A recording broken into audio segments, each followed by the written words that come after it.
Good afternoon, everyone. My name is Vivek, and I'm going to lead the track on new paradigms and new business model.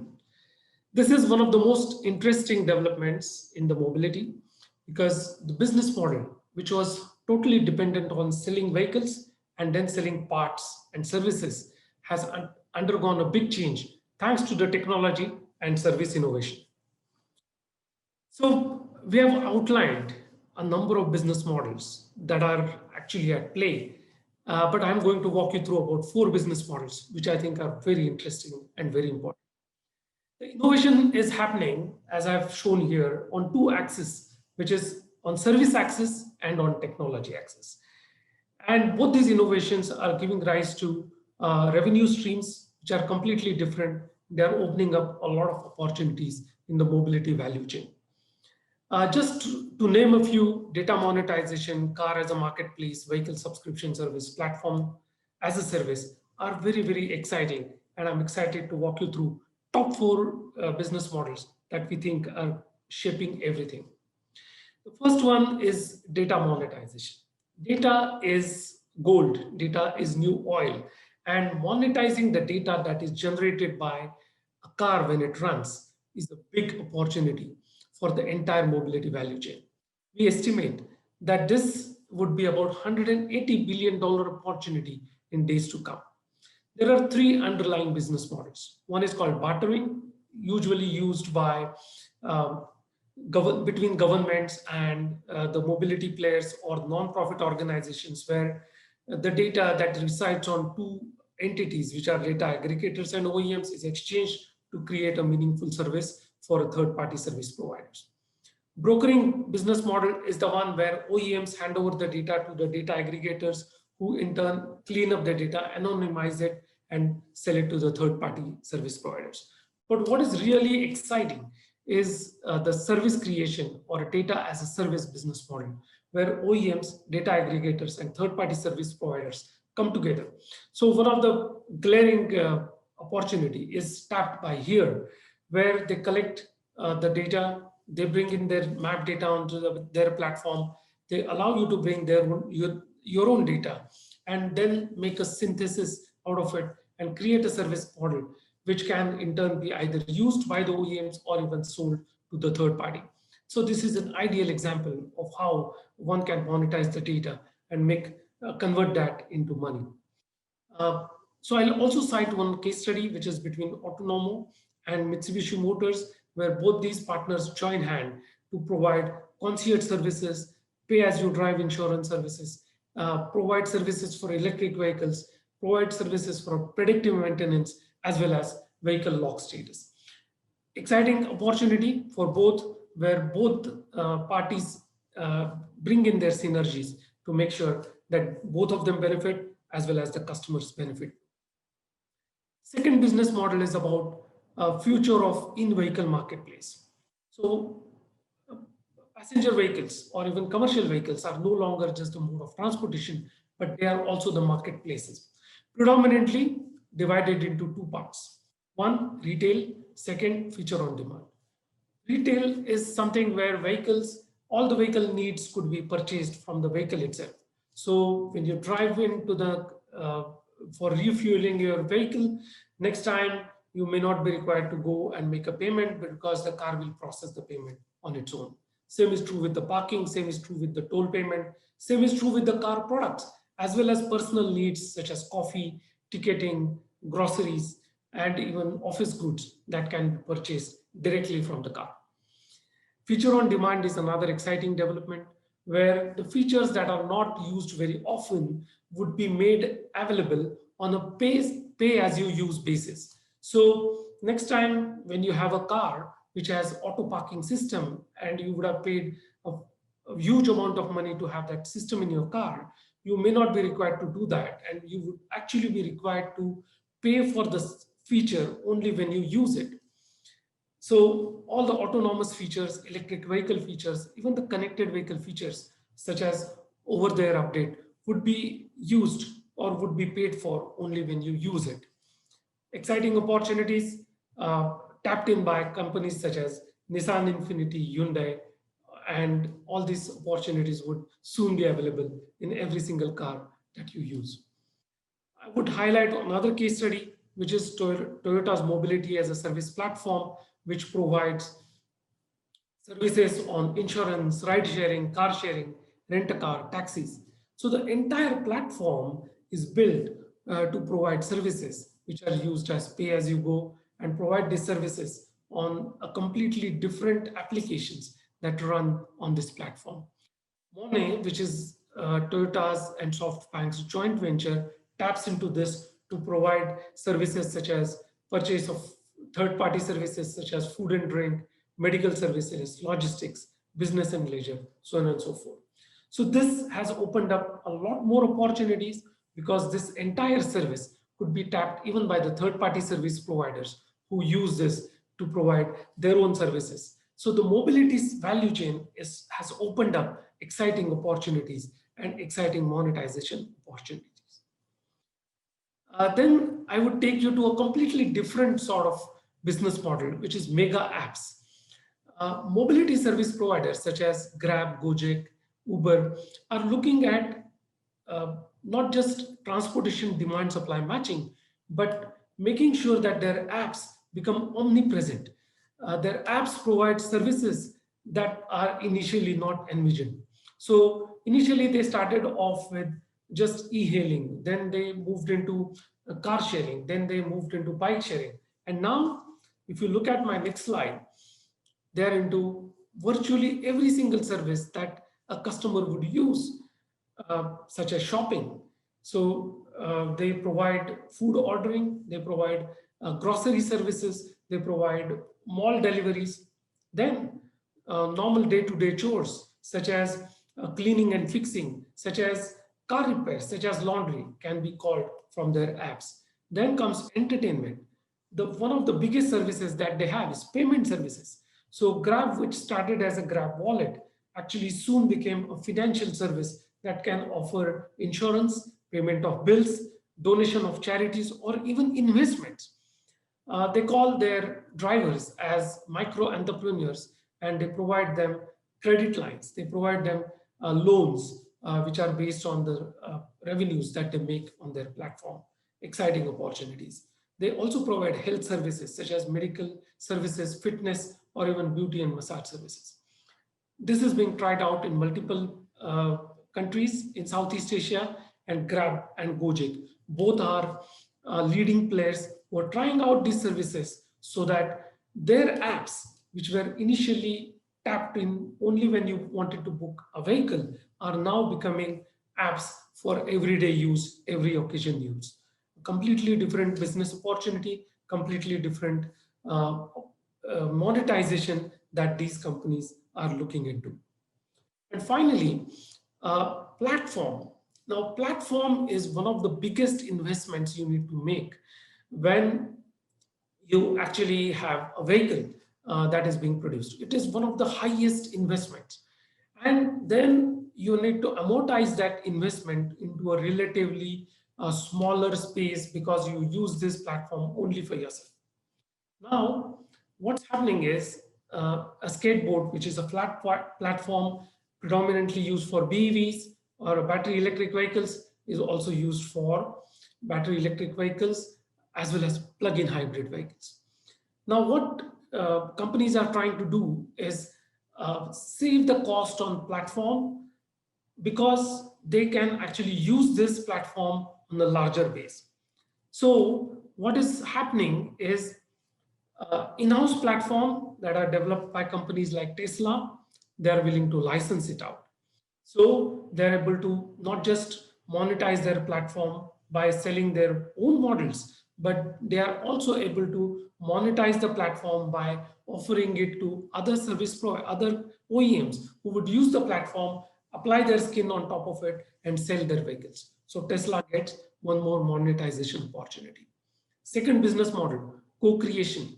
So multiple tier one companies who have strength in developing various smaller parts of the platform come together to develop a platform which is oriented at providing highest possible safety. And this co-creation actually gives rise to a platform that can be licensed out to other OEMs who can just use the platform, don't have to invest in making the platform, and they use essentially platform as a service. The tier 1 companies who have developed this platform monetize it by providing these platforms to multiple OEMs who build their skin on top of it. Exciting opportunity. Then they take one step forward. Instead of manufacturing the platform, they actually license the platform. So the platform is actually a drawing. Platform is actually a concept which can be sold. So the OEMs will build their own platforms based on a patented design. This allows them to provide a little bit of flexibility. Small modifications are possible, but they don't have to invest completely on developing the platform. And the platform base is originally licensed from companies such as Williams. So all these are very exciting opportunities where tier 1 companies, OEMs, benefit from using their expertise and creating something that can be provided as a service. Exciting opportunities are also available for third-party OEM. So a new OEM or a new service manufacturer, new vehicle manufacturer does not have to invest in the platform, but they can just license this platform and build their skin on top of it. There are also some opportunities that exist, which I have highlighted here as country and segment, which the vehicles are built only for sharing purpose. A purpose-built vehicle for sharing is also being tried out, which again is a completely different business model. So I'm excited about all the new opportunities. So the key takeaways are OEMs need to move away from a product-focused mindset to a service-focused mindset. And the services are based on business model rather than just selling their product once and trying to wait for the product to be serviced and parts to be sold. So it's a completely service-based business models. OEMs need to innovate based on identifying new revenue opportunities. So data, new opportunity, selling platform to others, new business opportunity. So all the new revenue streams need to be identified to be sustainable and to be more profitable. We also urge most of the OEM as well as tech-enabled companies to join hands, which will become a key success factor in years to come. And finally, please do not forget to scan the new startups. These are the ones who are creating disruptions. Disruptions yesterday are way to do business today. So continuously scanning the startup space to look at what are the new business disruptions that are coming up is also going to be one of the important business factor that all my mobility colleagues should consider. So please remember the future profitability lies to those who are able to innovate in terms of their business models. Thank you very much and enjoy the rest of the session with my colleagues. Thank you. Hello everyone, this is Niels from C.A.S.E, and I'm going to talk about bringing in-car commerce back into the car. So some years back, we all read the reports that told us there is a bright future for in-car commerce, billions of dollars to be generated, and by and large, we still all believe this is to be true. Will be true. However, if we look at reality today, there is a lot going on with in-car marketplaces. And the consensus is that while these have great potential, they may not be there yet. So a couple problems are there. So number one, you have to create multiple accounts to use them. And then you have a discoverability problem in the first place. So you need to first remember you have a marketplace, bring it up on your head unit, click through to the app of your merchant for which you need an account.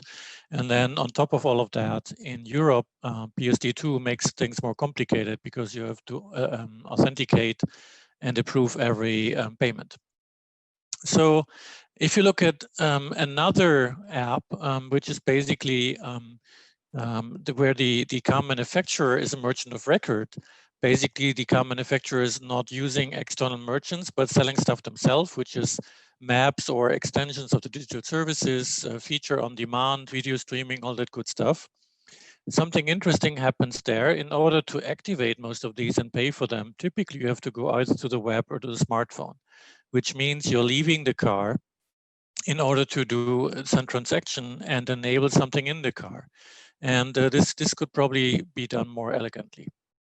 So could voice be a solution here? There is a recent report that says on smart speakers, voice will generate a lot of commerce in the next few years. So $164 billion by 2025, which isn't that far out.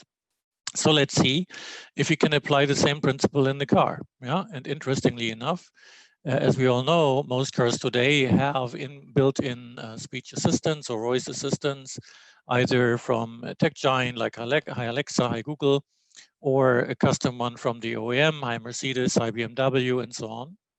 But there is somewhat separate from the e-commerce platforms that we see on the right-hand side, which, as I mentioned, often use a smartphone for executing certain actions. So can we fix this by bringing the two worlds together and basically have the voice assistant be a salesperson in the car and sell the stuff for the OEM or for the marketplace?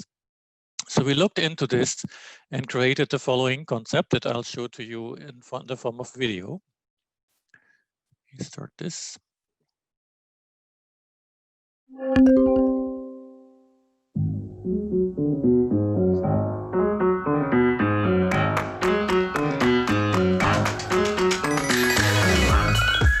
Hey, Sarens. Get gas. The closest gas station is Cosmo Fuel in 1.4 miles. This station accepts contactless payments. Want to pay now using your car e-wallet? Sure. It will cost $50 to fill your tank. Can I pre-authorize this amount? Get a large coffee, too. With a large coffee, your total comes to $53.50. Ready to pay now? Yes. Authorize it. Thanks. It's confirmed. Let me know the number of the pump when you arrive. I've emailed you the QR code to scan for your coffee. It will be ready inside when you arrive. Cosmo Gas is ahead on your right. Choose any pump and tell me when you're ready.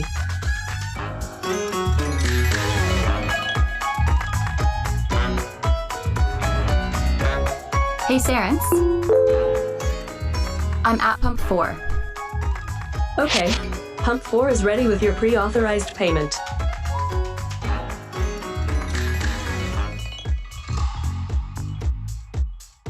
I sent you a copy of your receipt. Have a good evening.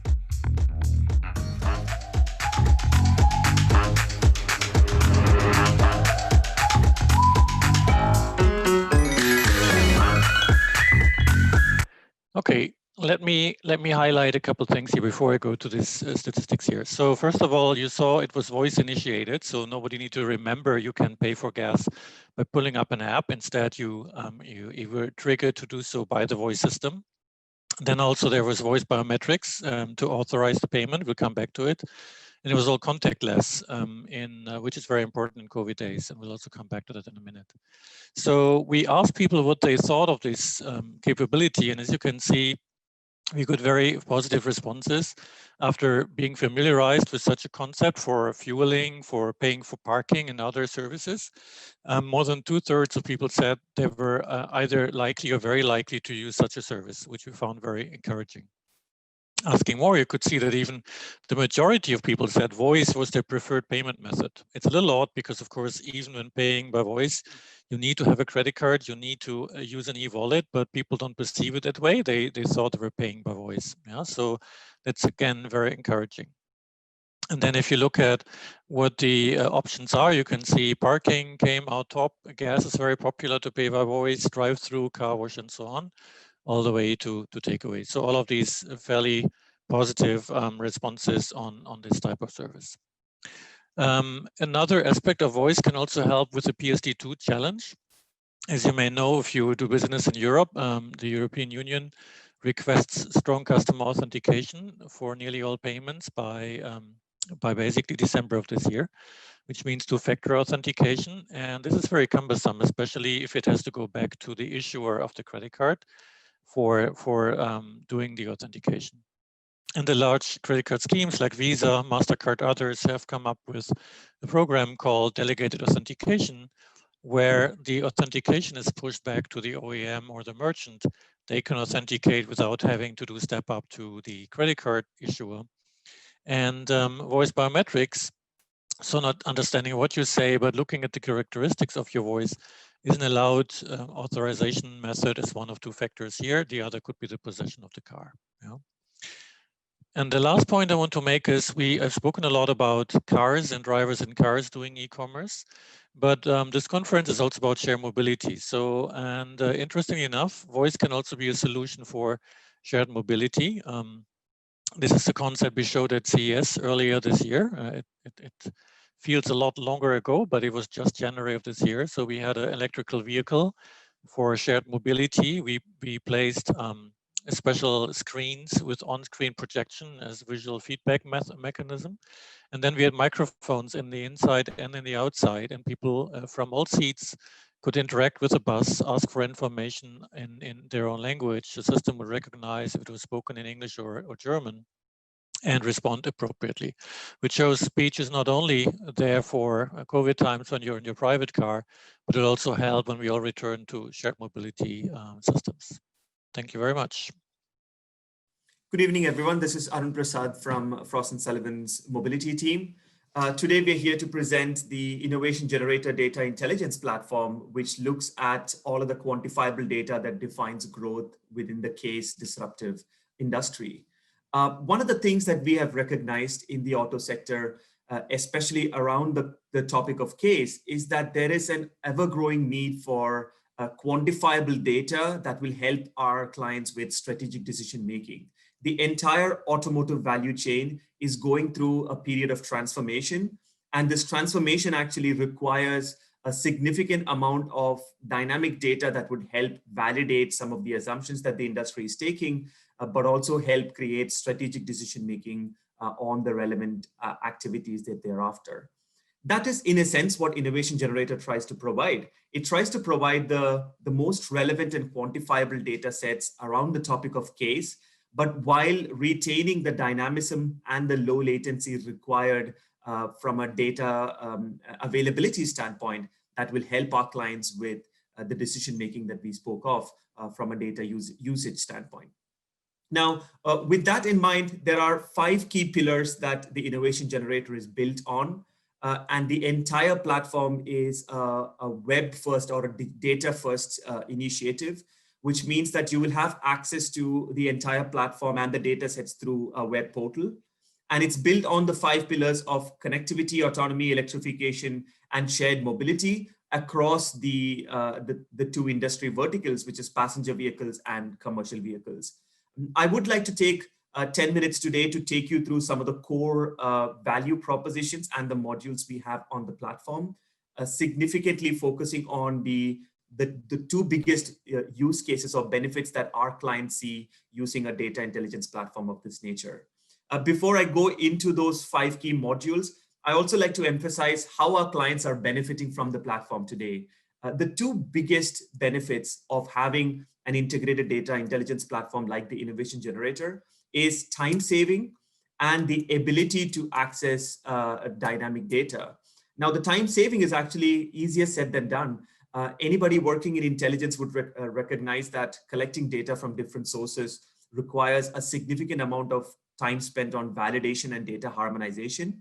And Innovation Generator as a platform takes on that responsibility. So when you log onto the platform, every single data that is integrated across those 4 pillars are available in a unified platform, but it's also completely validated by our analysts to an accuracy level that is acceptable to the industry before you even access the data. That is one big value proposition. And the second is the usability of the data itself. We do not interact with the data through CSV files on the platform. It's through more interactive visualizations. So having the ability to interact with the data makes a lot more quantifiable data to be translated into qualitative data intelligence, which will help you take strategic decision-making on the data as well. So those are the 2 big value propositions you will see across the module. And with those 2 points in mind, I'd first like to take you through our electric vehicle module, which looks into data from a cradle to grave perspective, which is a 360-degree coverage that we try to do across our platform. So be it from vehicle registrations, to infrastructure and even incentive data, which is the ecosystem for electric vehicles, we have a holistic coverage of all of the data that we look for from an EV standpoint. I'll start first with vehicle registration and forecasting. And there are 2 or 3 very important visualizations that will help you understand the granularity of data. You will see here that the data is represented in the visualizations that I spoke about, but the granularity is the biggest selling point of a platform of this nature. We collect data on registration figures that's updated every 4 weeks, so on a 4-week cycle, for over 70 different OEMs and 90 different countries for all of the powertrains that you see here, from mild hybrids to full electrics and FCEVs. Now, there are various ways you can analyze the data by segments or by body styles or by even powertrain penetration in a specific country. But the true differentiation of this platform is the fact that we even extrapolate that registration data to the same granularity in forecasting as well. So if you see this particular visualization, we actually break down forecasting of individual countries and by OEM at a model level for the Innovation Generator platform. So if you wanted to analyze what the 2025 registration figures for a Model 3 is going to be in a specific country, you can do that level of granularity analysis on the platform today. Again, at the same segment level benchmarking that you saw with registration data as well. That's the first key data set and modules I wanted to focus on. But the cradle to grave analysis actually extends to supply chain as well. And this is again another very unique data set that we show on the platform. If you see on this particular visualization, we provide data on the key components within EV value chain, so batteries and motors, broken down into subcomponents like cells, modules, and packs, and provide you model level granularity on supply chain there as well. So if you ever wanted to understand who the key supplier for a specific OEM's car line is for a cell, module, or pack, you can easily get that level of granularity data here on the platform. And the same is extrapolated for motors as well, whether it's developed in-house, jointly developed, or completely outsourced by an OEM. There are many ways this data set is useful for our clients, but the way we see that the data being used the most is to understand which OEMs prefer insourcing versus outsourcing, and how many of the OEMs do a joint development when it comes to specific car lines or programs in an OEM. And that level of value-added assessment is what makes this data truly differentiated from supply chain data that you get elsewhere in the industry. Now, there are many other ways you can assess this data, but for our perspective, we believe the most granular data is what will help with strategic decision-making. And in supply chain, especially on electric vehicles, the granularity goes down to chemistries and subcomponents. So if you see here, for every single OEM, we even assess the different chemistries that are looked into from a battery point of view. And if you hover on top of a specific chemistry, you will even understand which models get that specific chemistry and whether the cells are prismatic, cylindrical, or pouch type configuration. The same granularity we also provide for motors when it comes to asynchronous, permanent magnet, and magnetless motors as well. That's the supply chain in a nutshell. But the ecosystem for electric vehicles extends beyond supply chain into charging infrastructure as well. That is another very big differentiator on the platform. And what you will see here for charging infrastructure is for over 50 countries that we track on the platform today, we give you a quarterly updated count of the number of connectors split by AC, DC, and H2 fueling. So even fuel cells and hydrogen is included on the platform. And we further break down DC by CHAdeMO, Combo, Tesla, and other solutions as well. Now, charger count is a very important data set, but within charging infrastructure itself, there are a lot more value-added data points we provide. The first being the infrastructure value chain. So we provide you information at a country level, who the key utilities, aggregators, CPMs, and CPOs are, and you can easily assess the value chain there. But a few visualizations down, you can even get the pricing for each of those operators, whether they are by kilowatt, by charging, by minute, depending on whether they're AC or DC operator as well. So an entire understanding of charging infrastructure, right from value chain players and pricing, including the connector count, is something that we feel is a very integrated data set useful for assessing charging infrastructure at a country level. But the true differentiator is geo-localized information about this infrastructure that we spoke about. And that's where I would like to draw your attention to this visualization, which actually gives an example of geospatial analysis of charging infrastructure by postcode. Now, what this data allows us to do is you can actually break down analysis on whether charging infrastructure is available in hotels, dealerships, car parks, etc., and what the market share for those specific geospatial locations are by network operator. And this is what will truly let you understand the true growth of infrastructure in a specific region, be it with the operators that are available, be it with the price for charging that's available, or what the trend line is for split between AC and DC in a specific region between, say, highways and cities. So that's a quick overview of our charging infrastructure, and hopefully that has given you a holistic understanding of the cradle to grave analysis that we try to provide with electric vehicles. But the platform actually is not built on just electric vehicles. It extends to other modules like connectivity, autonomy, and mobility as well. And I'd like to take a minute to show you what we have on the connectivity and mobility modules as well, to show you the breadth of data that this platform provides. This for us is a very unique benchmarking module from a connectivity standpoint, which looks at all of the major OEMs that operate in the market today, giving you an assessment of the various connected service categories that are benchmarked against, what type of connectivity they provide for each of those service categories. And it's a very intuitive way of assessing and benchmarking the different OEMs on what platforms they provide on each of those connectivity types for those service categories as well. Again, this common theme that you see on the platform is the granularity, which was at model level for electric vehicles. And you will see that same level of granularity transpired for connectivity as well. So this visualization is a good way of explaining that data. If you see here, for each of the connectivity types and the service categories that I showed you above, you can benchmark at a service level what the availability is by OEM. And if you hover on top of specific OEMs, you will even know whether the technology is available as standard, as feature on demand, or as an optional fitment at a model level. So a benchmarking connectivity and availability at an OEM is what differentiates this data set. Now, we do that for connected services, but we do that for HMI as well. So if you wanted to benchmark OEMs by display versus navigation versus radio HMI units, you can easily do that analysis here on the platform. And similarly, the availability of the various HMI features, be it with display, touch, haptics, and even map type navigation, you can do that benchmarking at a model level here in these visualizations. And that is, in a sense, a true differentiator for the connected car perspective. Lastly, another module that completes the case convergence is mobility.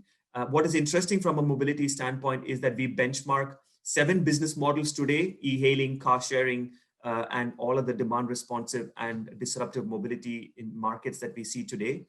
What is interesting from this module's perspective is we try to provide the most relevant data sets that define growth in these markets. Let me take e-hailing as an example.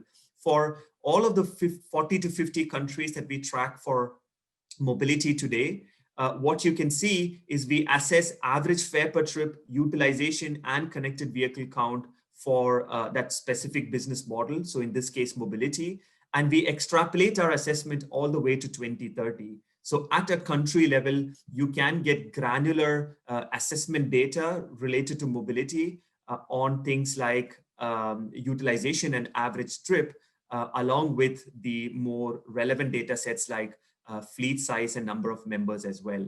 We even provide operator level data for specific countries, and that granularity is transpired on all of the business models, the car sharing and the demand responsive transit markets as well.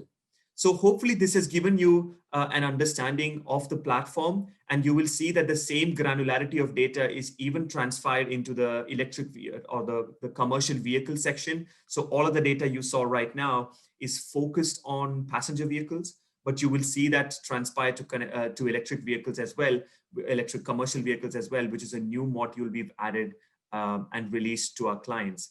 So we've started with electric buses and trucks, but we will continue to add data on commercial vehicle telematics and even autonomous trucks in the future to give that complete coverage of case convergence in the bus and truck industry as well.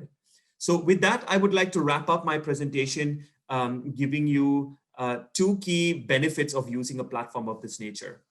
And the first benefit, of course, is the fact that you get data about all of these topics, the convergence of case readily available on a platform of this platform that is completely built digitally. And the second big benefit is that if there were specific sections of the module that are or the platform that are relevant to you, you can have access to those specialized modules as well. So we try to aspire and provide the most customized and tailored access to these platforms so that the most relevant data sets are available for our customers without needing to access data sets that are outside of their relevant scheme. So hopefully this has given you a good understanding of the platform, and I'd be happy to take any questions via the portal or through the booth that's available on the platform. So thank you so much for your time, and I look forward to talking to you all.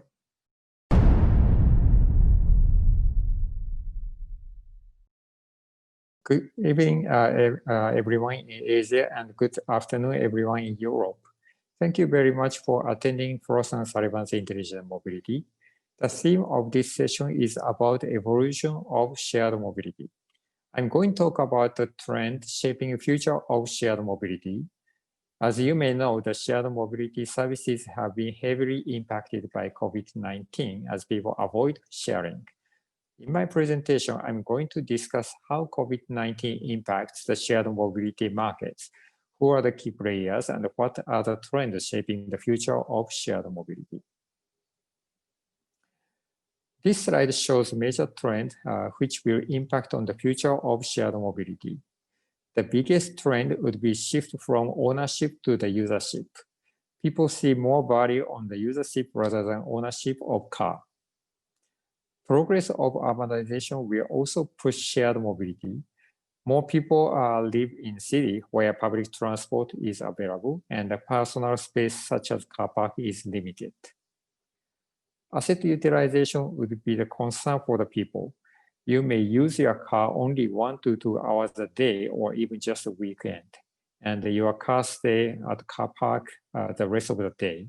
So car utilization is very low. Advancement of digitalization makes people easy to book, use, and pay for shared mobility. Technology developments such as autonomous driving will further enhance the experience of shared mobility, such as Robo Taxi. Lastly, people are more aware of health. Health feature would be one of the key aspects shared mobility will observe the development. Shared mobility market has been growing rapidly in the past years. However, due to COVID-19, the market will be flattened this year. Before COVID-19, MaaS, DRT, and corporate car sharing were expected to grow more than double this year from last year, although the market sizes of these services are still very small. However, these shared mobility services will be the worst hit by COVID-19 as well.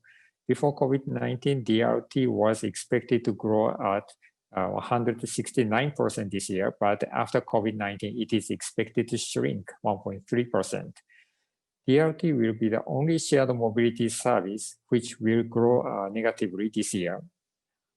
However, in the long run, DRT will be the fastest growing shared mobility service at CAGR 64.5% from 2019 to 2030. Overall, the total shared mobility market is expected to be doubled from the current $1.3 trillion to $2.8 trillion by 2030. OEMs may see shared mobility services as a threat, as the OEM may not be able to sell as many cars as before. However, many OEMs are also actively involved in shared mobility services. BMW and Daimler are operating the car-sharing services called Share Now and the ride-hailing services called Free Now. Toyota operates car-sharing services Yugo. Some shared mobility providers, such as Uber, Lyft, Wim, and Trafi, are also offering the mobility platforms and technologies such as MaaS and Robo Taxi. Shared mobility providers are expanding the services by partnering with OEMs and mobility tech providers. This slide shows an example of the value chain for ride-hailing services Uber. The value chain includes many functions such as fleet management and operations, vehicle repair, fuel card charging, cleaning, booking, services maintenance, and insurance. Ride-hailing services provides many opportunities to its value chain participants, as you see. This is another example of value chain for ride-hailing operator Didi in China. Ride-hailing service itself is not profitable, same as Uber, but the supporting services such as maintenance, cleaning, insurance, and fuel are profitable. So Didi set up its subsidiary company called Xiaoju Automobile Solutions and partner or merge with external service providers to service its fleet. Didi is not providing such supporting services to its fleet, but also to other ride-hailing services to generate additional revenue. From here, I'll talk about some trends in shared mobility. The first trend is DRT, or Demand Responsive Transit. As mentioned in the previous slide, DRT is the fastest growing shared mobility service. Currently, the market size is just $0.8 billion, but it is expected to reach $186 billion by 2030. DRT can be applied to multiple usages for large companies, especially located in the suburban areas without good public transport network. DRT is used for the employees to commute. DRT is also used as a part of public transport. Fixed route and fixed schedule public bus is not efficient and sustainable in some cities and towns, as they need to operate buses if there's no passenger. DRT is also used in the airports to shuttle between airport and the key locations in the city. The second trend is bike sharing. Bike sharing is not a new trend, and it has been in the shared mobility market for many years. It was in boom some years ago, and many new players entered the market, but in recent years, the consolidation happened in the market and it didn't receive much attention before COVID-19. However, its value is being reviewed as a healthy and sustainable transport mode during COVID-19. In New York, city bike ridership increased by 67%. In Philadelphia, the bike traffic increased nearly 5 times. In China, ridership of the key players, Hello Bike and Didi Bike, increased nearly twice. Not only the increase of the ridership, people use bike sharing for longer distance. So bike sharing is not a last mile solution, but an end-to-end solution now. The bike sharing market is expected to grow from $4.9 billion in 2019 to $7.9 billion in 2025. The third trend is repurposing of shared mobility services during COVID-19. Ride-hailing companies such as Uber, Grab, and Didi are delivering grocery, food, and medicines. The demand for people transport declined significantly due to COVID-19. US e-bike sharing provider Gocha offers their e-bikes to local restaurants and merchants for delivery. Demand for food delivery has increased during COVID-19, but food delivery companies has expanded to delivery grocery as well as demand because the demand is also increasing. Car sharing companies offer special rates for people who are errands and delivery agents to meet the delivery demand during COVID-19. The fourth trend is Robo Taxi. The Robo Taxi is one of the use cases of autonomous car. Not only OEMs, but also shared mobility providers and tech companies are heavily involved in the developing the Robo Taxi globally. For ride-hailing, the driver cost is the largest cost for the operation. Ride-hailing companies are expecting to reduce the operating cost significantly by introducing Robo Taxi. In the US, Waymo transported over 6,000 passengers in the first month of the pilot. In France, Waymo is partnering with Renault and Nissan for Robo Taxi. In China, Didi and Baidu are doing trial for Robo Taxi. In Japan, tech companies like ZMP, DMA, Tier 4 are working with taxi operators for Robo Taxi. The last trend is health, awareness, and well-being. Shared mobility has been heavily impacted by COVID-19, mainly due to the health and hygiene concerns. People avoid sharing space with strangers and touching places someone else touched. Before COVID-19, people were expecting safety and comfort for cars and shared mobility. Now, health, wellness, well-being in the automotive will be the trend in the next 10 to 15 years. There are three methods to provide health, wellness, and well-being solutions in the automotive. Built-in is sensors embedded in the automotive, such as a seat belt, steering wheel, to monitor drivers' health and conditions. The brought-in is connecting a driver's health tracker and a smartphone with automotive. And beamed-in is a cloud-based solutions to provide information and data relating health. We expect such health, wellness, well-being solutions are key differentiator for shared mobility services. So this is a summary and our predictions. The shared mobility market will stagnate in 2020 at $1.3 trillion due to COVID-19. However, the market is expected to regain the growth momentum from 2021 and double the market size to 2.8 trillion by 2030. More shared mobility providers are partnering with OEMs and mobility tech infrastructure providers. More OEMs will invest in shared mobility providers to shift its business from ownership to usership. The shared mobility platforms such as Didi and Grab will grow further by extending or expanding its services with partnership with or merger affiliated services providers, and will be a social infrastructure platform.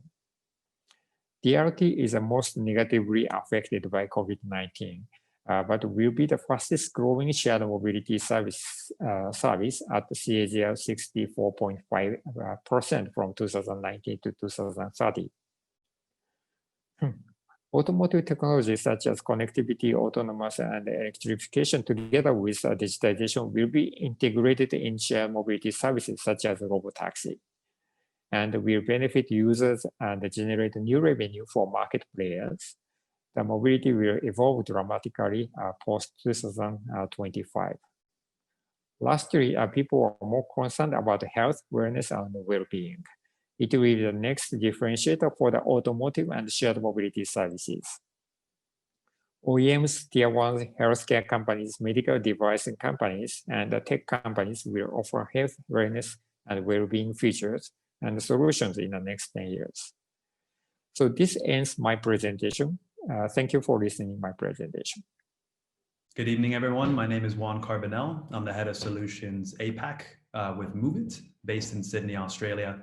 Very pleased to have you here today to discuss more on the future of mobility and how future transport is going to be better connected through mobility as a service.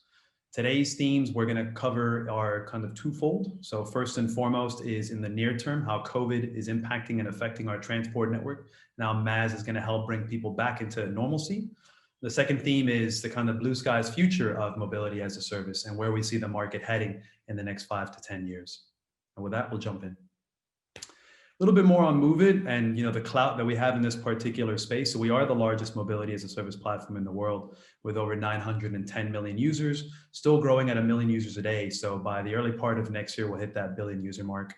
We collect about 6 billion anonymous data points from all of our different users. So that really gives us a keen insight on how people move around, their behaviors, and how we present our mobility options to the general public. In terms of scale, we're available in 112 countries and 3,400 different cities. So the Move It app will get you to where you need to go all around the world.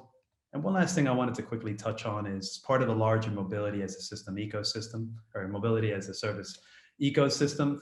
We have 325 different micromobility operators that tie into the platform that allow us to extend that first last mile solution out beyond public transport. And we're going to talk about all those learnings today in a bit more detail. So the near term, recovering post-COVID, we've all heard the news, people are out of public transport, they're back into cars. How can mobility as a service, A, give us more information on what people need to get back into public transport, but then B, give us new levers and new kind of digital concepts to help incentivize and move those people around. And one quick theme that I wanted to share with you, and this is a part of a Move It public transit index that we share. This is really focused on APAC. We can see that certain cities like Kuala Lumpur and Melbourne have really been strongly impacted with lockdowns and really driving down public transport utilization. By then definition, people are sliding into other modes of transit, most likely private transport in their own private vehicles. So, this is a new behavior that's going to be set now for the next several months. And it concerns, public transit authorities, operators, on how to really bring back at least the same patronage levels that we saw in a pre-COVID kind of world. One item to consider as well, which we captured in our data, is besides the shift to private car transport, is also we've seen a huge shift into micromobility and active transport. So other modes of, sole kind of ridership in shared style mobility type situations, but really bringing that all together and fulfilling their trips in a non-public transport type of mobility or mode is quite important. And we're going to talk to that a little bit further now.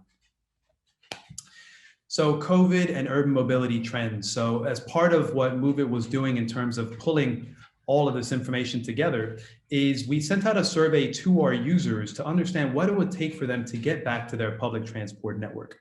And we learned these 4 individual things, as you can see here. So to get people back into public transport, to get them over their fears, so to speak, of infection or kind of spreading COVID, social distancing is very key and very pivotal to kind of a unique individual's transport trip.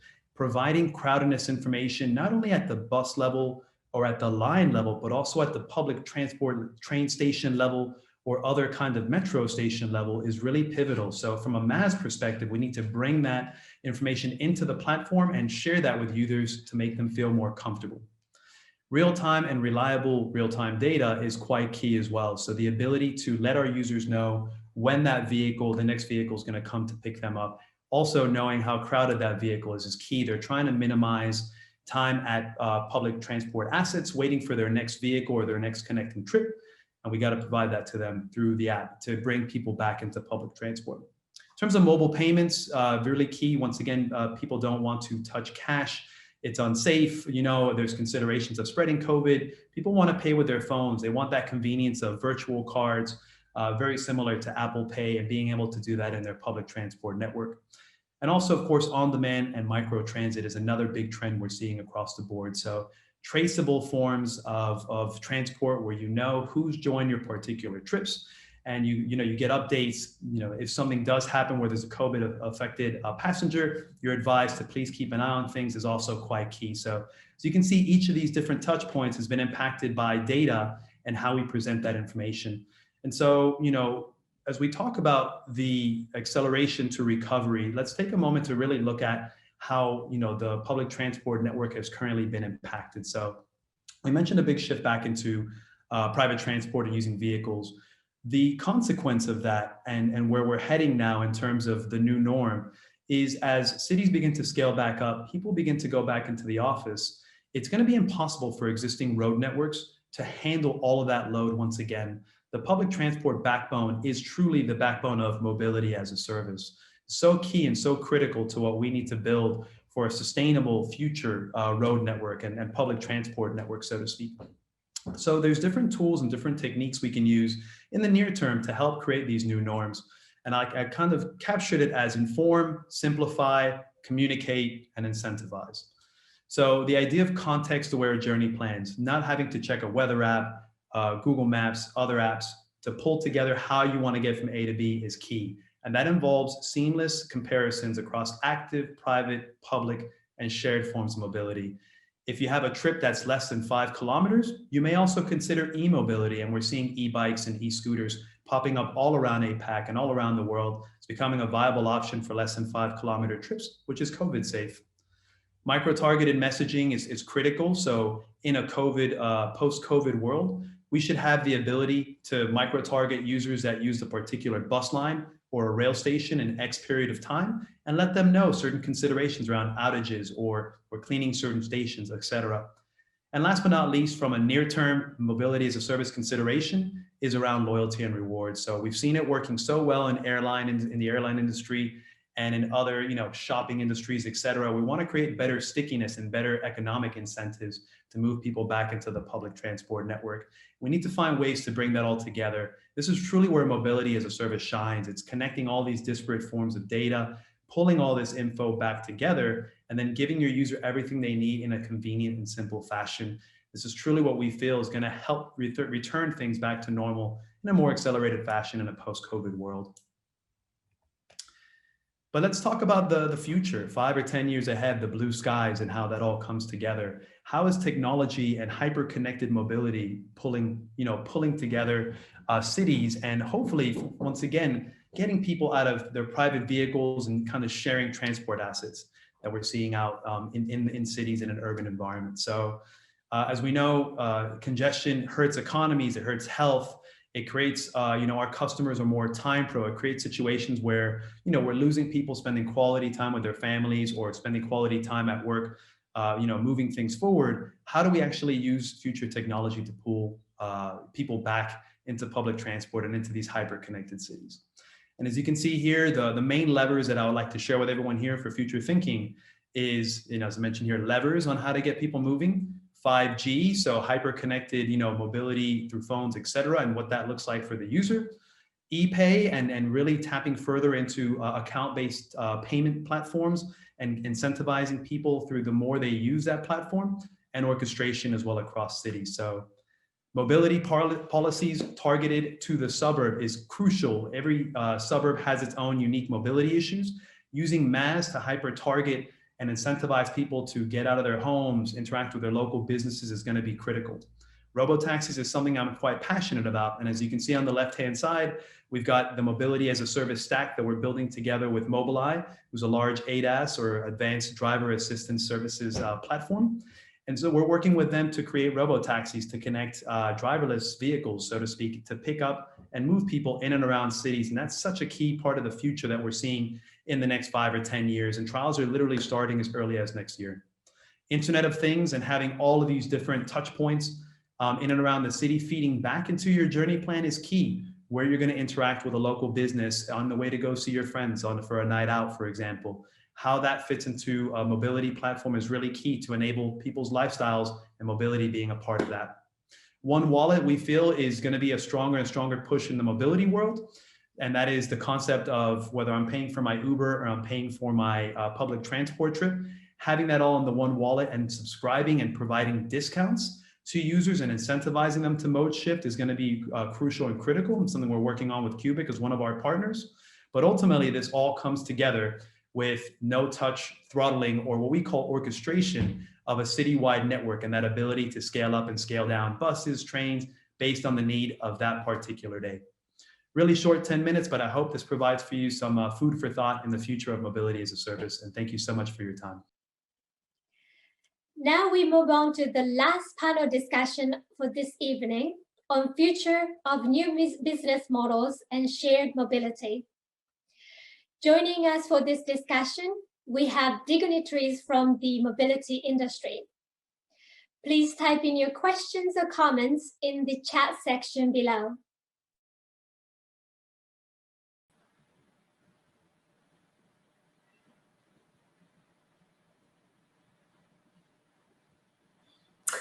Well, good morning, everybody. I'm glad to start off the panel session today. So our panelists are Juan Carbonell, Vikram Dhiman, Niels Lenke, Masaki Honda, and Nilesh Apti. And as Chika had mentioned, any questions that you do have for the panelists, please do type them into your Q&A section in the chat box, and we'd be happy to put them to the panel.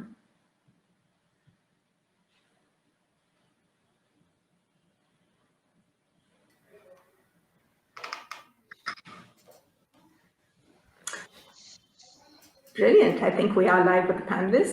Good morning, everybody. Welcome to the panel. While we wait for some of the audience questions to come up, we did have a few that Frost had put together that perhaps might be interesting to discuss.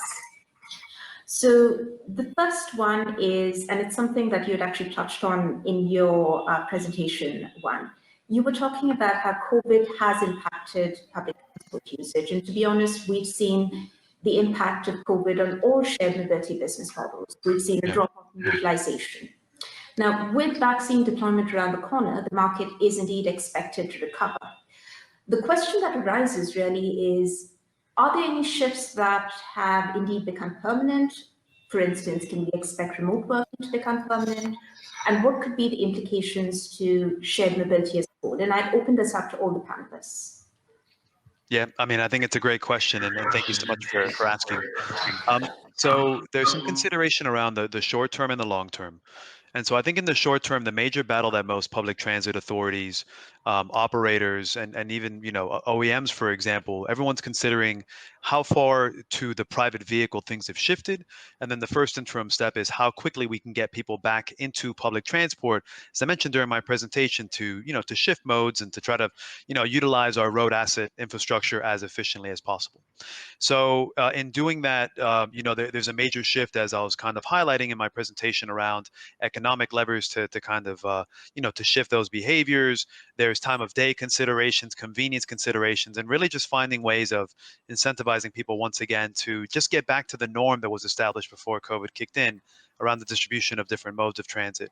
But I do think in terms of long-term shifts, and really just in terms of how much the operational technology and of micromobility, for example, is caught up. So the ability to, of course, distribute e-bikes and e-scooters and other modes of e-mobility.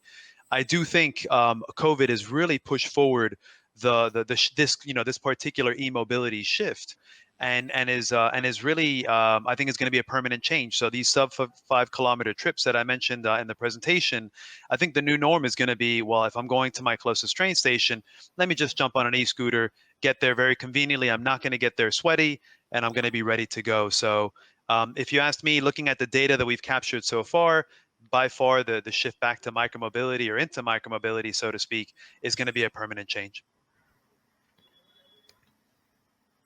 Shweta, maybe, yeah, I'll go next. Okay, so from various of these, the analysis and the feedback, if I just want to convert some of this in terms of numbers, what has happened in the last 8 or 10 months during this COVID period. Number one is when I look at the shared mobility, it goes hand in hand with the investment which is going towards autonomous, connected, electric, and sharing and mobility, what we call it as ACES. So during the last 8 months back, there were about 40 vehicle launches which were planned in the next 3 years of time, right? During this 8 months, that 40 has become 50. Number two, if you take General Motors or Honda or BMW, Volkswagen, now these are the companies who are putting big bet on the mobility, on the electric and autonomous vehicles.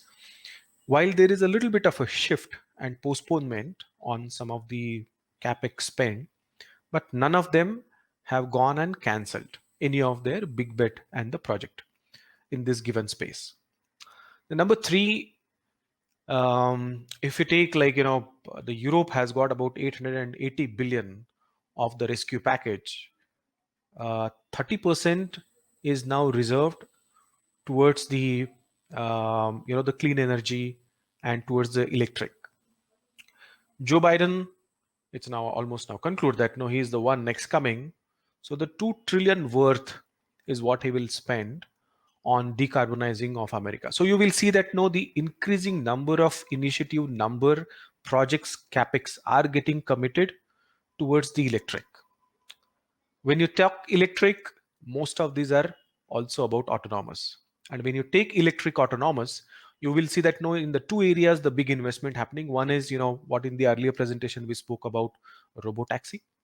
The second, what we spoke about in terms of the luxury vehicles. So the luxury vehicles, we will keep it aside for the time being. But the sharing, Robo Taxi, that's where actually the major part of the electric vehicle, autonomous vehicle, and the sharing is coming. So this is the kind of funds. These are the kind of investments which are getting committed. The underlying supporting factor to all of you is that if you take the cost of the battery per kilowatt hour, which was about $150 some time back, it has come down now to $100 per kilowatt hour, and it is going towards $75 per kilowatt hour. Now $75 per kilowatt hour is where a very clear profitability will get established for all the OEMs. Okay, $100 is where somewhere the break-even point is kind of coming, for all of them. So today, maybe only a Tesla is able to do the product profitability on their EV model. But then if you look at the traditional BMW, Volkswagen, GMs of the world, I think they are all coming towards achieving that break-even. So earlier, what it was like a push in terms of launching the mobility sharing, launching the electric vehicles and all that, the government is giving a lot of stimulus. I think very in a confident way, now the needle is shifting towards a pull. So there is a pull factor which is now getting established in the market in terms of to take an absorb. So I think the COVID situation has substantially changed this game, and it is in favor of the electric and the sharing model. So if you take, whatever the analysts predicted about some time back, the percentage of mobility and sharing by 2023, 2024 and all that, I think this percentage is only going to get increased. While the overall auto volume, there might be a decline as such, but the share of electric mobility sharing is going to be substantially high in that. And these are some of the supporting data is what I feel very confident about. Thank you for that, Nilesh. To Nils, we have a question that's coming through. It's more focused around the whole aspect of intelligent transport, and that's a buzzword in the industry today. We've all heard it being thrown around for the last, I would say, 5 or even 10 years. So the question really is, what role are smart cars expected to play in this new connected ecosystem? In particular, with the rise of, I would say, in-vehicle solutions as well, a place where C.A.S.E has a huge footprint. Okay, so the question was what the role of private vehicles is in this whole ecosystem. So I think it's a very good question, and we heard a little bit about the trends coming from the COVID situation. So clearly, you have less commuting, so people spend a little less time in their car commuting to work. On the other hand, you have people being less keen on being in public transportation, and if you look at leisure time, there is a thirst of going back into vacation to see something else. I mean, get out of your home. But jumping on a plane is not something many people will be comfortable with in the near future. So we have a little shift of use of your car. It's a little bit your castle where you feel safe. You can explore the world with it, but you don't have to go to work that often. Yeah. So there will be a little bit of shift in how we use cars, but we see the production numbers, they really in steep decline when COVID hit for the first time. But surprisingly, in some markets, it is now significantly higher than it was pre-COVID, like in China.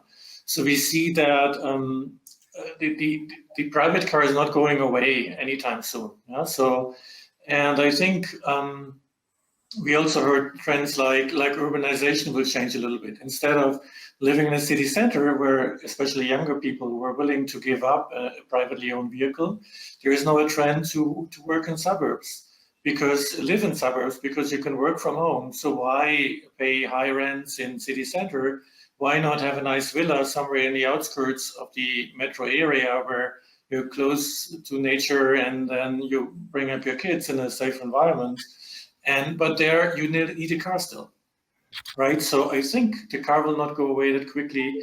The real question is, how can you make a compelling offering to the owners and the users of cars inside the car that's comparable to what you have on smartphones elsewhere, that you have information at your fingertips, you can use it safely, you are connected to businesses, you can do contactless payments for stuff. So the car will have its place in this overall ecosystem if you can make it a compelling offering and make people feel comfortable in that. I'll pause here. That was perfect. And thank you for that overview. So there are 2 points that I actually like to pick up on and pass it on to the further panelists. Maybe we'll start with the first one, which is the fact that you, and Nilesh, you had also touched upon it. You said cars are not really going away. Yes, the kind of demand is changing. Nils, you brought up a point where you're saying people are moving into suburbs, there's deurbanization taking place. That's a trend we in Frost have seen as well. And I'd like to hear from the panelists as well. Do you think this is going to lead to a change in the type of shared mobility that's in demand? One, earlier you had mentioned micromobility is going up. If we do see this trend of deurbanization, and it's a scenario we're playing out, do you think that's going to pick up? Vikram, glad you're able to join us as well. We'd love to hear your thoughts on this too. Yeah, I think one, let me know if you can hear me. Yeah, okay. So one is that we need to define what is shared mobility, right? So there are 2 aspects to shared mobility. One is where you are sharing the vehicle or the mode of transport one at a time. So micromobility, for instance, fits into that bucket. That has very different challenges. Then there is other aspect of shared mobility where multiple people are sharing the vehicle at the same time, which is almost like your pool or public transportation. And both of these have very different challenges that we are seeing. And if I can, so in most of the sessions, in most of the groups, what we cover are the top 5% of the population, which has access to cars and nicer, and you can purchase homes away from the city and so on. But large number of people still commute to work using various modes of public transportation. They can be organized sector or unorganized sector as well. And some of them are government funded, some of them are community funded as well. Each one of them sees very different things in different parts of the world. Overall, if you would ask me, depending on, unless and until COVID extends its stay to the next 3 years or so, the impact is going to be a trough which will overcome and go back to the median that we were over the last 10 years. So it will be a blip, it will be a breakage, but it will not significantly alter behavior in significant ways. But if it extends for 3 years or so, then you will see communities, you will see governments, you will see private enterprises, etc., all becoming involved in solving for needs of different user segments as well.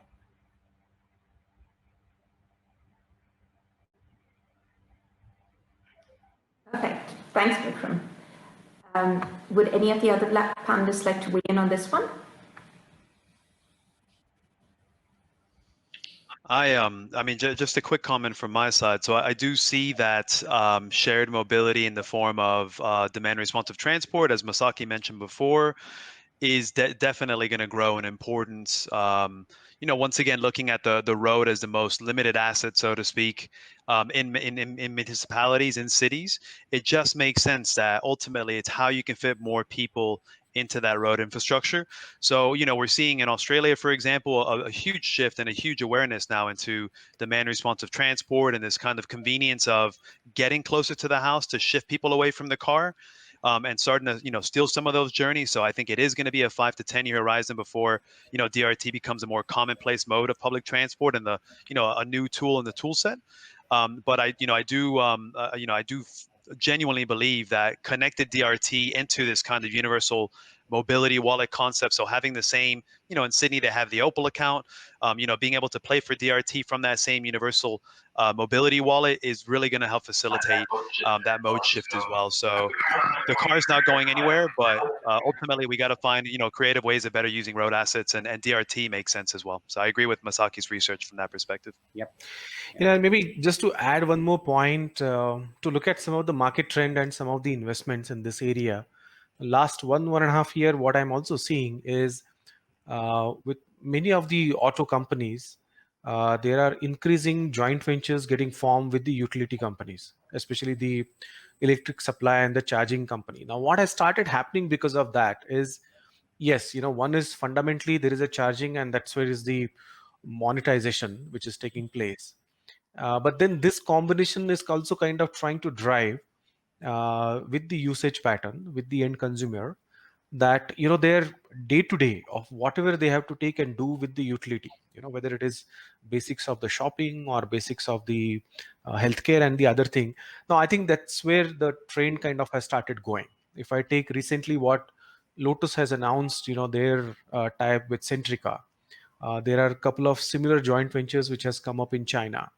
There is a social mobility company which has come up in Japan. Now, all these companies with a strong tie-up with the utility company, I think that's where they are trying to make a combination in terms of the lifestyle of the individual, and then how the mobility is more in just in terms of to move from point A to point B, but what they are trying to offer is that your lifestyle and the experience, and that's the ownership is what they want to take. So I think very clearly in that direction, the multiple of the platform data monetization subscription models has started taking a good shape in the area. Yep. Okay, I can take the question on electrification trend for two-wheelers in Asia. So if you will see, in Asia, you can divide the developed markets, which are the East Asian segment, Japan, to an extent South Korea and Singapore, which are not very strong two-wheeler markets. But two of the other markets, which depending on the segment you look at, can be classified into developed, developing, underdeveloped, are India and China, where two-wheeler electrification are both catching up and rising trends. China is, of course, leading not just in AI and smart vehicles, but also in electric vehicles in the world. Bulk of manufacturing is happening there. Bulk of business models are shaping up there as well. And in India as well, with a bunch of organizations and companies that is happening. And these two economies are also what then percolates down to the other parts of Asia as well. And already governments have started mandating, governments have started exploring, companies have started putting electric vehicles in their sustainability reports as well. This is a trend which you will see becomes increasingly important, both from a tech perspective as well as a public policy perspective. And a lot of who are currently, you may not be hearing about them, you will be hearing about them in the next 2 to 3 years. Hopefully some of them also reaping an IPO windfall as well. Yeah. Vikram, just to add to your point on two-wheeler, I think the top 3 markets are China, India, and Indonesia. What we have seen in China last 3 years, I clearly see that getting repeated in India and the Indonesia market. So China two-wheeler has clearly moved from the ownership model towards the electric vehicle model. Now, when this electric vehicle comes into picture, they also move from the registered two-wheeler to the unregistered electric vehicle. So instead of a two-wheeler, it is becoming almost like kind of a cycle. This is what you have started seeing it in India, in the early stage. India may take a little longer journey because there is still a pride of association, the ownership of a two-wheeler. So still people will go and own a electric two-wheeler, but very rapidly at the same time, the electric so-called cycle and a low power kind of a vehicle, unregistered vehicle, that's taking a very fast pace. The same thing in the early stage in Indonesia. I mean, if these 3 markets start moving the similar model like a China, It's a matter of I see that the next 4 or 5 years. The problem it creates is, the life of these electric vehicles and the kind of and they kind of get damaged very quickly in 1 or 2 years of time. So then the whole of the garbage and the waste is the another problem, which it's a big time problem in the China. Millions of such vehicles has started kind of created. So that is one of the aspects we may need to look at for the electric two-wheelers. I would like to add one element, if I can. Which may be a little surprising, but the one common element we see across all vehicles here is that you need to interact with them. They need to bring information and all that stuff. In my presentation earlier today, I spoke about, well, voice in the car, obviously, but also voice in shared vehicles. But in China, we have launched our first electrical two-wheeler with a voice interaction, so you can interact with the vehicle and have the same experience as you have elsewhere, like getting navigation, choosing your music by voice, right? And people expect that because they do it in the living room with their smart speakers. So any vehicle needs to be voice enabled and give the information at their voice command. That's what people expect, be it a micro vehicle or a large bus, right? It will be everywhere. Yep. If you will see, it's not just on two-wheelers, but in four-wheelers as well. Voice commands, utility, and is rising as well. So in India and Indonesia, both as well. And convenience is definitely up on the radars. And if we don't see COVID going away, then although cars are not going away, but we definitely may be looking at more innovation in the form factor of the cars, because a larger car and SUV cars and sedan cars and them crowding the cities is not going to be sustainable. So there may be more innovation that we may be seeing. There are some signs of that happening already, but demand for that is not yet there. And on electric vehicles, if you will see, in India and Indonesia, the new residential societies which are coming, the parking spots come with electric charging spots built in. So this kind of, and what that tipping point will be when community support starts happening, when the local gas station is supporting charging, when your parking spot has a charging place, and that is when you will see that the ownership and the lease model will really start tipping off. The innovation inside tech sector is there, but the community support which is needed to make electrification succeed, that is some distance away, and COVID has hampered that in a bit, but I expect it to ramp up in the next 6 to 12 months. Perfect. Thank you, Vikrama. So we have one other additional question which has come in, and this kind of ties into the point you made earlier as well about the innovation within the vehicle. And Niels, I'd love to get your perspective on this. So when you talk about innovation in the vehicle that's coming through, from the, I would say, in-vehicle car perspective, we're seeing the rise of e-commerce come out. Can you give us a bit of the way you see that trend going? Niels, you're on mute. Yeah, you're on mute. Sorry for that. Yeah, it tells if I'm mute, right? No, we've heard it from many speakers today who were able to unmute better than I was. So they've mentioned connectivity. I mean, 5 years ago, there were nearly no connected vehicles on the road. It was still something for the future. Today, the majority of vehicles being shipped is connected for safety services, but more and more also for connectivity. And that has changed also how infotainment systems work. I mean, it used to be the model that you built an infotainment system with built-in content, and you throw it over the fence, it gets installed in cars, and it's on the road for 10 years, right? And this is no longer the case. You've over-the-air updates, you have marketplaces, you can add services over the cloud, you can load apps, so you can really keep the infotainment system fresh. You can offer quite different services, and the availability of data is a lot bigger. So you have live traffic information, you have live weather, you have live information on gas prices, so the driver feels connected. And frankly, they want to be connected. I mean, it's no longer acceptable to be without being able to chat with your friends or to post a picture or something. I mean, young people don't accept that, as all parents know, right? And it doesn't stop in cars.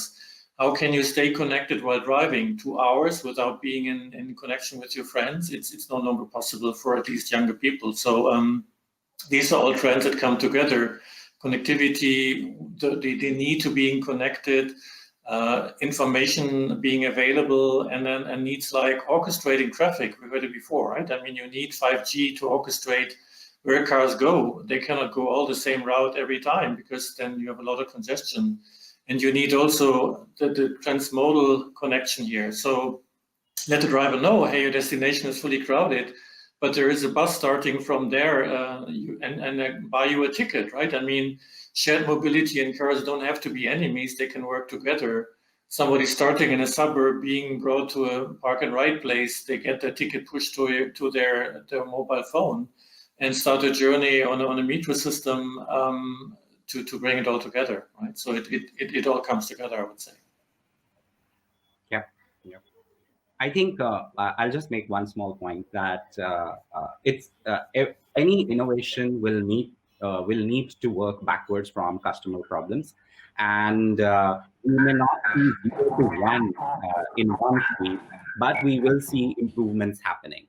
For instance, if you will see now, if you are manually parking a car, even with the one which is not autonomous, it gives you cameras from all angles, right? You can clearly see, are you going to hit someone, not hit someone, and so on. And a simple innovation would be where you reach a public transit spot with your two-wheeler or so on, and it automatically parks itself. So you don't have to worry about where you are finding a parking. So you will see innovative solutions which marry autonomous, smart, sensor, data, all these customer problems happening sooner. And they will be over the next 2 to 3 years. We'll not be waiting longer than that to see that. So while the overall vision that I will go from point A to point B and I will not have to drive, may have to wait a little longer, at least in Asian cities, but smaller chunks of your journey will be automated and very smart and driven. Perfect. Thank you, Vikrama. And with that, we've actually run out of time for the discussion, but it was a fantastic discussion. So thank you to all the panelists and to the audience for their questions as well. Thank you. To the attendees, do answer the poll questions that will appear on your screen right after the panel. And please also do rate the panel discussion in the feedback section to your right. And with that, I'll hand it back to Chika. Thank you, everyone.